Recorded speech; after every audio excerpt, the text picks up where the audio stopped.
우리가 잘 부르는 복음성가 하나님의 은혜라고 하는 이 곡에는 다음과 같은 구절이 나옵니다. 한량없는 은혜, 갚을 길 없는 은혜, 내 삶을 에워싸는 하나님의 은혜, 나 주저함 없이 그 땅을 밟음도 나를 붙드시는 하나님의 은혜, 나를 붙드시는 하나님의 은혜. 우리를 붙들어 주시는 하나님의 은혜에 대해서 찬양을 하는 귀한 복음성가입니다. 하나님은 우리를 붙드신다고 하는 이 하나님의 말씀은 성경에도 곳곳에 나와 있습니다. 특별히 이사야 41장에 보면 하나님께서 얼마나 하나님의 백성을 사랑하시고 붙들어 주시는가 하는 것을 계속해서 강조를 합니다. 이사야 41장 9절에서 하나님은 말합니다. 내가 땅 끝에서라도 너를 붙들어 줄 것이다. 땅 끝에서 너를 붙들어 줄 것이다. 그리고 이어지는 10절에서 말합니다. 두려워하지 말라. 놀라지 말라. 나의 의로운 오른손으로 너를 붙들리라 말합니다. 13절에서 하나님께서는 또 말씀하십니다. 내가 내 오른손을 붙들어 줄 것이다. 붙들어 주시는 하나님, 이 붙들어 주시는 하나님의 은혜는 성경 곳곳에서 신앙의 위대한 인물들의 생애를 바라보면서 우리는 기억하게 됩니다. 오늘 읽은 본문은 기드온에 관한 이야기입니다. 기드온에 대한 이야기를 읽으면서 제가 크게 느꼈던 것이 하나님께서 이렇게 기드온을 붙들어 주시는구나. 기드온에게 새로운 힘과 용기를 붙들어 주기 위해서 노력을 하고 기드온이 힘과 용기를 가지고 벌떡 일어설 수 있도록 하나님께서 계속해서 격려해 주시고 그를 붙들어 주십니다.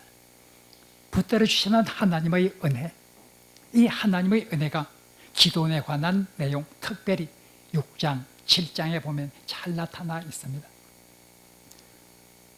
기드온이 있었던 그 당시는 어떤 상황이었는가 하는 것을 오늘 읽지는 않았지만 오늘 읽은 본문 바로 직전에 6장 1절부터 10절에는 기드온이 하나님으로부터 부름을 받았던 그 당시 이스라엘은 어떤 상태에 있었는가 하는 것을 말하고 있습니다.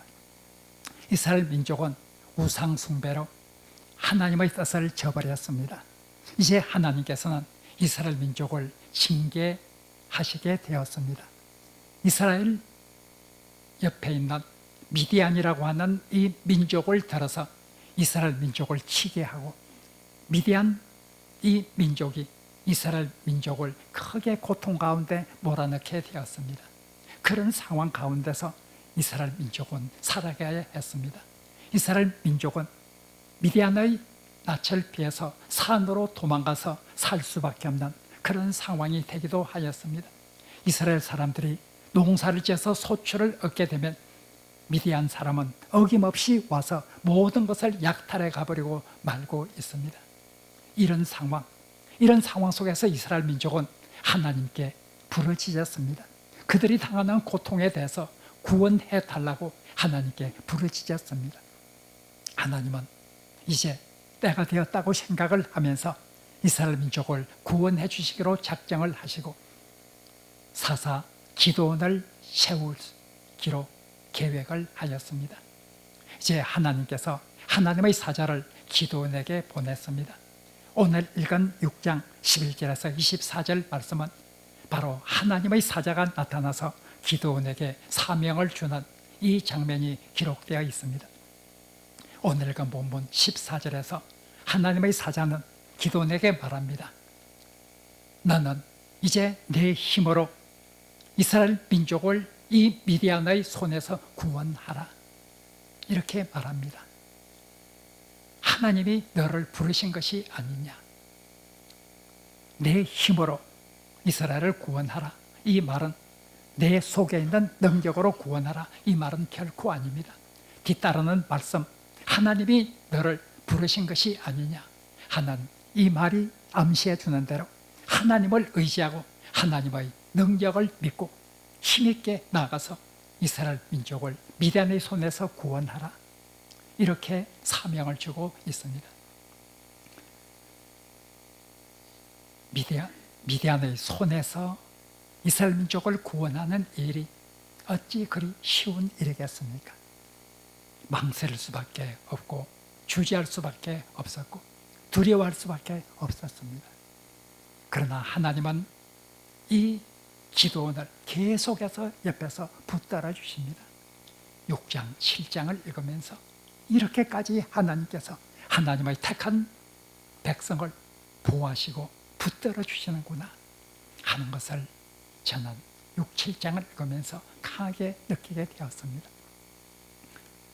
이 하나님의 부름에 대해서 15절, 6장 15절에서 기도원은 대답을 합니다. 내가 어떻게 미디안을 구원할 수 있겠습니까? 미디안에서부터 이스라엘을 구원할 수 있겠습니까? 나는 므낫세의 지파 중에서도 우리 집안은 가장 약한 집안이고 우리 집안 가운데서 나는 가장 보잘것없는 존재일 뿐입니다. 내가 어떻게 이스라엘을 구원할 수 있겠는가? 미디안의 손에서 구원할 수 있겠는가? 이렇게 사양을 합니다. 하나님께서 기도원을 그냥 그대로 버려두지 않습니다. 하나님께서 기도원을 붙들어 주십니다. 16절에서 하나님께서 약속하십니다. 내가 너와 함께 할 것이다. 내가 미디안 민족을 한 사람을 치듯 쉽게 물리칠 수 있도록 내가 너와 함께 할 것이다. 붙들어 주시고 계십니다. 기도는 주저합니다. 정말 여호와 하나님께서 나에게 이런 사명을 주시는 것이 옳다면 증거를 보여주십시오. 기적을 통한 증거를 보여주십시오. 하나님은 또 기도원을 붙들어 주기 위해서 그 요청을 들어줍니다. 기도원이 음식을 만들어서 그 하나님의 사자에게 가져왔을 때 바위 위에 놓으라 명령합니다. 바위에 놓았을 때 이 하나님의 사자가 자기가 가지고 있던 지팡이 끝을 내밀어 그 음식에 닿게 합니다. 그 순간 바위 속에서 큰 불이 나와서 그 음식을 태우고 그 하나님의 사자는 온데간데 없이 사라져버리고 말았습니다. 하나님께서 표징을 보여주었습니다. 표징을 보여주면 내가 일을 할 수 있을 것입니다. 하나님께서 기도원을 위해서 표징을 보여주었습니다. 이 표징을 보고 난 기도원은 고민에 쌓였습니다. 하나님을 본 사람은 죽을 수밖에 없는 법인데 내가 하나님을 보았다. 하나님을 대신하는 하나님의 사자를 보았다. 나는 이제 죽을 수밖에 없겠구나. 슬퍼합니다. 하나님은 또다시 기도원을 붙들어 주십니다. 염려하지 말라, 두려워하지 말라. 나는 결코 죽지 아니할 것이다. 기도원을 붙드시는 하나님, 이 하나님은 계속해서 주저하는 기도원에게 7장에서도 나타납니다. 기도원이 미디안과 전쟁하기 위해서 나아가면서 자신이 없었습니다. 하나님께 또 말합니다. 하나님, 정말 하나님께서 나와 함께 해주셔서 이 전쟁이 하나님께 있다고 하는 것을 보여주시려거든 또 표적을 보여주옵소서. 내가 솜 한 뭉치를 여기에 놓겠습니다. 내일 아침에 이 솜 한 뭉치에 물기가 가득하게 하고 이 솜 주변에는 메말라 있는 이런 상황이 되게 하소서. 다음 날 아침 그런 상황이 되었습니다. 또 기도는 하나님께 말합니다. 하나님, 이번에는 내일 아침에는 이 솜은 메말라 있고 이 솜 주변은 물기로 가득한 이런 상황으로 만들어 보소서. 그 다음 날 아침 역시 그렇게 하였습니다. 하나님은 주제하는 기도원, 망설이는 기도원, 용기를 잃고 있는 기도원을 북돋아주기 위해서 계속해서 옆에서 북돋아줍니다. 전쟁에 나아갔습니다. 기도원은 역시 두렵습니다. 하나님께서 기도원에게 말합니다. 너는 오늘 밤 내 부하를 데리고 적진으로 가보아라. 그 말씀에 따라서 적진으로 그날 밤 가보았습니다. 적의 두 병사가 이야기하는 소리를 들었습니다. 한 사람이 어젯밤 이러이러한 꿈을 꾸었노라. 다른 병사가 그 꿈을 해석해 줍니다. 그 꿈은 바로 기도원의 군대가 우리 미디안 군대를 쳐서 멸하는 그런 꿈이라. 이 두 병사의 꿈 이야기를 듣고 기도원은 이제 용기를 내었습니다. 미디안과 전쟁을 벌였습니다. 미디안을 쳐부수고 바로 이스라엘을 구원하게 되었습니다. 정말 기도원과 함께 하시는 하나님, 기도원을 붙들어 주시는 하나님, 기도원에게 새로운 힘과 용기를 주기 위해서 그렇게도 애쓰는 하나님, 이 하나님의 모습을 우리는 보게 됩니다. 이런 하나님의 은혜를 경험한 기도원은 이젠 새로운 용기와 새로운 힘을 가지면서 다른 사람이 되게 됩니다. 처음에는 그는 우리는 하나님으로부터 버림을 당했다. 우리는 하나님이 함께 하시는 하나님으로부터 버림을 당했다. 이렇게 생각을 하였습니다. 그러나 이런 하나님의 은혜를 체험하는 기도원은 달라지게 되었습니다. 12절, 13절에 나오는 이 천사와 기도원의 대화를 우리가 눈여겨볼 필요가 있습니다. 천사는 기도원에게 처음 나타났을 때 큰 용사여 하나님이 너와 함께 계시도다, 그렇게 말했습니다. 그에 대해서 13절에서 기도원은 다음과 같이 대꾸합니다. 하나님이 우리와 함께 하신다고요? 하나님께서 나와 함께 하신다고요? 하나님이 함께 하신다고 하면 어떻게 우리 민족이 기도원의 침략을 받아서 이런 고통의 상황 가운데서 살아야 한다는 말입니까? 하나님이 함께 하신다고 하면 어떻게 이런 고통이 우리에게 닥쳐왔다는 말입니까? 우리가 살고 있는 이 고난의 상황은 하나님께서 우리와 함께 하시는 것이 아니라 하나님께서 우리를 버리신 증거가 아닙니까? 우리는 하나님으로부터 버림을 받은 사람들입니다. 우리는 하나님의 함께 하심을 경험하지 못하고 사는 사람들입니다 하면서 말하고 있습니다. 나와 함께 하신다고 말하지만 하나님이 나와 함께 하신다고 하면 내가 지금 이렇게 숨어서 밀타작을 해야 한다는 말입니까? 11절에 보면 바로 기도는 그 당시에 숨어서 밀을 타작하고 있었습니다. 자기가 밀을 타작하고 있다고 하는 것을 미디안 사람들이 알면 미디안 사람들이 다 약탈해갈 것이기 때문에 미디안 사람들의 눈을 피해서 숨어서 포도주를 짜는 접틀에서 바로 밀을 추수하고 있는, 밀을 탈고 가고 있는 이런 일을 하고 있었습니다. 이런 비참한 상황, 이런 상황에 있는 나에게 하나님이 너와 함께 하신다고 하는 이 말은 소설처럼 들렸습니다. 기도는 이 하나님의 사자에 대해서 반문을 하였습니다. 하나님이 함께 한다고 하는 것이 이런 상황입니까? 처음에 그렇게 생각했던 기도원이지만 기도원은 점점 변화가 되었습니다. 하나님께서 붙드시는 이 사랑의 은혜로 기도원은 점점 변화가 되었습니다. 기도원은 하나님이 자기와 함께함을 확신하게 되었습니다. 이제 기도원은 하나님 앞에 제단을 쌓았습니다. 하나님 앞에 단을 쌓고 그곳에서 하나님을 예배하였습니다. 그리고 그 제단 이름을 여호와 샬롬이라 이렇게 이름을 붙였습니다. 24절에 나오는 말씀입니다. 바로 하나님이 평화의 근원이다. 모든 평화는, 모든 샬롬은 하나님으로부터 온 것이라 하는 것을 확신하게 되었습니다. 하나님이 나의 힘이 되신다고 하는 것을 깨닫게 되었습니다. 하나님이 함께 하신다고 하는 것을 깨닫게 되었습니다. 이제 그는 다시 생각하게 되었습니다. 하나님이 우리를 버리신 것이 아니라 우리가 하나님을 버리신 것이라, 이것을 깨닫게 되었습니다. 우리가 우상 숭배를 하고 우리가 하나님의 명령을 순종하지 않으므로 우리가 하나님을 버린 것이지 하나님이 결코 우리를 버리신 것이 아니라 하는 것을 알게 되었습니다. 우리가 섬길 분은, 우리가 예배할 분은 오직 여호와 하나님이라는 것을 깨닫게 되었습니다. 그는 하나님의 명령을 받고 자기 집안에 있으면서 온 마을 사람들이 와서 섬겼던 그 신전, 바알과 아세라를 섬겼던, 우상을 섬겼던 이 신전에 들어갑니다. 그리고 바알 신상을 회파하고 아세라 목상을 찍어 부수게 됩니다.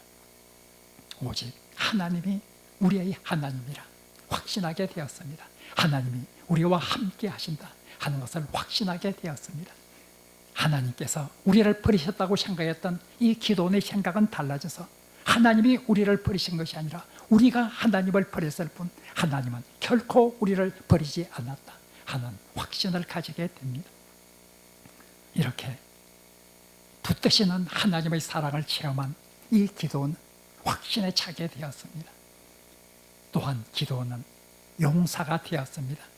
12절에서 처음 나타나서 큰 용사여 하나님께서 너와 함께 계시도다 말했을 때 기도원은 그 말에 동의하지 않았습니다. 나보고 큰 용사라니, 나는 우리 집안에서도 가장 작은 자요, 우리 집안은 므낫세 지파 중에서도 가장 작은 집안인데 내가 용사라니, 내가 용사라고 하면 이렇게 숨어서 밀을 타작하고 있겠는가? 미디안의 눈을 피해서 숨어서 타작하고 있는 나, 두려움에 가득한 내가 용사라니, 그것이 무슨 말입니까? 이런 뜻으로 이 기도원은 응답을 하였습니다. 그러나 기도원은 변했습니다. 기도원은 용사가 되었습니다. 용사가 되는 것은 자기 자신에게 있는 것이 아니라 하나님의 힘에 있는 것이기 때문에 하나님의 힘을 의지하는 기도원은 이제 용사가 되었습니다. 기도원은 미디안을 겁내지 않았습니다. 군사들을 소집하였습니다. 군사들을 소집하고 미디안을 향해 전쟁을 치르기 위해서 나아갑니다. 그때 소집된 군사의 수는 3만 2천 명이었습니다. 미디안의 적진은 13만 5천 명이었습니다. 18장 10절에 보면 그때 미디안의 군사는 13만 5천 명이었다 하고 말하고 있습니다. 13만 5천 명을 향해 싸우러 가면서 3만 2천 명을 소집해서 나아갑니다. 용사가 되었습니다. 하나님께서 기도원에게 말합니다. 3만 2천 명 너무 많다. 군사를 추려야 한다. 그래서 두려워하는 군사들 다 내어보냈습니다. 이제 남은 사람은 10,000명이 되었습니다. 하나님께서 또 말씀하십니다. 10,000명도 많다. 더 줄여라. 그래서 최종적으로 줄인 군사의 수가 300명이었습니다. 그러나 이 300명을 데리고 기도원은 힘있게 적진을 향해서 나아갑니다. 용사가 되었습니다. 하나님께서 사람을 줄이라고 계속해서 말했을 때 아니 3만 2천 명 다 간다 할지라도 13만 5천 명을 어떻게 싸워서 이길 수 있겠습니까? 하나님께 항의했을 법도 하지만 기도는 하나님 명령대로 순종을 하였습니다. 마지막 300명 남은 이 군사를 데리고 적진으로 향해 나아갑니다. 칼을 가지고 간 것이 아닙니다. 창을 가지고 간 것도 아닙니다. 그들의 손에는 오직 나팔과 횃불과 빈 항아리 뿐이었습니다. 도대체 전쟁을 하러 가면서 적과 싸우기 위해서 가면서 무기를 들지 않고 나팔과 횃불과 빈 항아리를 들고 가는 것 어떻게 가능하겠습니까? 오직 용사이기 때문에 하나님께서 우리와 함께 하시기 때문에 하나님께서 우리를 위해서 싸워주실 것이기 때문에 이 확신을 믿고 이 확신 가지고 적진을 향해서 나아갑니다. 하나님의 붙으시는 은혜는 이렇게 기도원을 변화시켰습니다. 우리는 이 기도원이 미디안으로부터 이스라엘을 구원해내는 놀라운 광경을 우리는 바라보게 됩니다. 우리가 오늘 이 기도원을 붙드시는 하나님을 바라보면서 우리는 다시 한번 생각해 보아야 합니다. 하나님은 우리를 붙들어 주신다는 사실을 우리가 기억해야 합니다. 기도는 생각했습니다. 하나님은 우리와 함께 하시지 않는다. 하나님은 우리를 버리셨다. 그러나 기도의 생각은 달라졌습니다. 하나님은 우리를 결코 버리지 않으셨다. 하나님은 우리와 함께 하신다. 하나님은 나와 함께 하신다. 이런 확신을 가지고 그는 힘있게 나아갈 수 있게 되었습니다. 우리가 세상을 살면서 반드시 기억해야 될 것은 하나님께서 우리를 결코 버리시지 않는다는 것입니다. 하나님은 항상 우리와 함께 하신다는 것입니다. 예수님도 마태복음 28장 20절에서 약속하셨습니다. 세상 끝날까지 내가 너희와 항상 함께 있을 것이라. 하나님과 함께 하시는 하나님의 은혜, 바로 이 은혜를 우리는 항상 기억해야 합니다. 우리가 힘들고 괴로울 때 내가 혼자가 아니라 내 곁에는 나를 붙드시는 하나님이 계신다고 하는 것을 기억해야 합니다. 기도원이 마치 하나님으로부터 버림을 받은 것처럼 생각하였지만 결코 버림을 받은 것이 아니라 하나님은 여전히 내 곁에서 나를 붙들어주고 계신다고 하는 이 사실을 알 때 기도원이 새로운 용기와 힘을 가지고 벌떡 일어설 수 있었던 것처럼 우리도 이 세상 살면서 어떤 상황에서도 어려운 일을 당할 때도 이 사실을 깨닫고 벌떡 일어설 수 있어야 합니다. 하나님께서 얼마나 우리를 사랑해 주시는지 기도원 이야기는 우리들을 잘 말씀해 주고 있습니다. 복음성가에는 다음 같은 복음성가가 있습니다. 주님여 이 손을 꼭 잡고 가소서. 약하고 피곤한 이 몸을 폭풍의 흑암 속 해치사 빛으로 손잡고 날 인도하소서. 인생이 힘들고 고난이 겹칠 때 주님여 날 도와주소서. 외치는 이 소리 귀 기울이시사 손잡고 날 인도하소서. 우리의 손을 꼭 잡고 우리의 길을 인도해 달라고 간구하는 이 복음성가에 나오는 대로 정말 우리는 하나님께서 우리의 손을 꼭 잡고 우리를 인도해 주시기를 원하는 마음으로 기도하면서 그 확신 가지고 살아가야 합니다. 우리가 하나님의 손을 잡고 사는 것이 결코 아닙니다. 하나님이 우리의 손을 잡고 가신다고 하는 것을 꼭 기억해야 합니다. 어린 아이가 부모와 함께 갈 때 손을 잡고 갑니다. 어린 아이가 부모의 손을 잡고 있는 것이 아닙니다. 부모가 어린 아이의 손을 잡고 있습니다. 만일 어린 아이가 부모의 손을 잡고 있다고 하면 그 어린 아이가 쓰러질 때에 위기 상황 속에서 부모가 도움이 되지 않을 것입니다.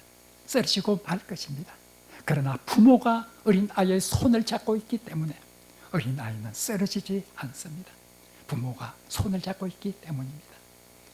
바다에 빠져서 허우적거리는 이 아이를 구원하기 위해서 소방 헬기가 뜨고 구조대원이 그 사람을 건지기 위해서 밧줄을 타고 내려가서 그 손을 붙잡습니다. 만일 이 아이가 구조대원의 손을 붙잡고 있는 것이라고 하면 올라갈 때에 손을 놓쳐버리고 말 것입니다. 그러나 힘센 구조대원이 어린 아이의 손을 잡고 있기 때문에 어린 아이는 떨어지지 않고 구조가 될 수 있는 것입니다. 우리가 하나님의 손을 잡고 있는 것이 결코 아닙니다. 하나님이 우리의 손을 잡고 계십니다. 제 어머니가 언제가 말씀드렸던 것처럼 치매에 걸려서 하나님도 잊어버리고 말았습니다. 예수님이 누군가 물어보면 알지 못하게 되어버리고 말았습니다. 모든 것을 다 잊어버리고 말았습니다.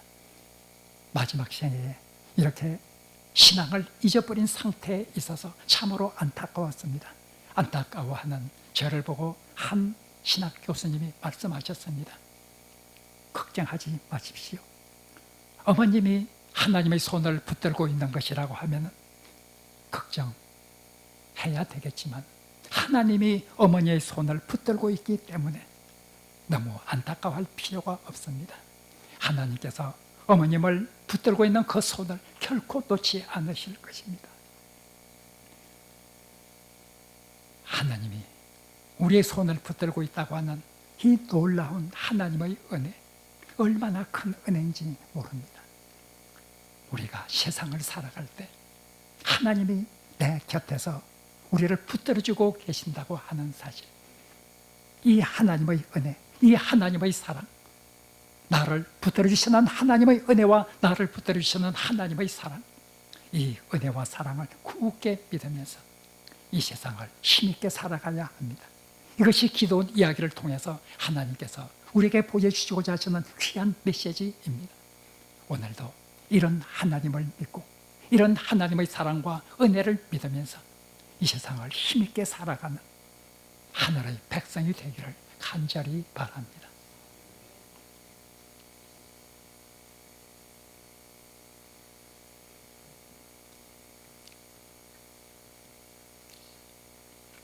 하나님, 우리가 세상을 살면서 우리와 함께 하시는 하나님의 은혜, 우리를 붙들어주시는 하나님의 은혜를 늘 기억할 수 있게 도와주옵소서.